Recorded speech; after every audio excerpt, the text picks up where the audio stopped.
നമ്മൾ പ്യുവർലി ഒരു footballing country അല്ല ഇന്ത്യ. പക്ഷെ കേരളം ഒരു ഫുട്ബോളിങ് നേഷനാണ് ഒരു കണക്കിന്. നമ്മൾ ഈ ചെറിയ പ്രദേശമൊക്കെ ആണെങ്കിലും നമുക്ക് ചിലപ്പോൾ തോന്നും ഇതെല്ലാം അവിടെ നടക്കുന്നതല്ലേ, നമ്മളിതിൽ കൂടുതൽ ഇതിന്. പക്ഷെ നമ്മളായിരിക്കും ഏറ്റവും കൂടുതൽ വികാരപരമായിട്ട് എടുക്കുന്നത്. ആണ് തോൽവിയും ജയവും ഒക്കെ. പോർച്ചുഗലിലെ ആൾക്കാരെക്കാളും ബ്രസീലിലെ ആൾക്കാരെക്കാളും അർജന്റീനയിലെ ആൾക്കാരെക്കാളും ഫ്രാൻസിലെ ആൾക്കാരെക്കാളും കൂടെ അവിടുത്തെ ടീമിൻ്റെ വിജയത്തെയും പരാജയത്തെയും കൂടുതൽ നമ്മളായിരിക്കും. അപ്പോൾ അതുകൊണ്ട് ഇത് മാറും.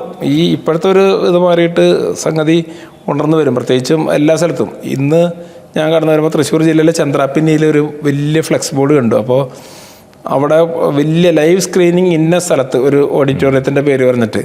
അപ്പോൾ അതിനോടൊപ്പം അവർ റോഡ് ഷോകൾ, ഡാൻസ് ഷോകൾ, പ്രഭാഷണങ്ങൾ എന്നാണ് എഴുതിയിരിക്കുന്നത്.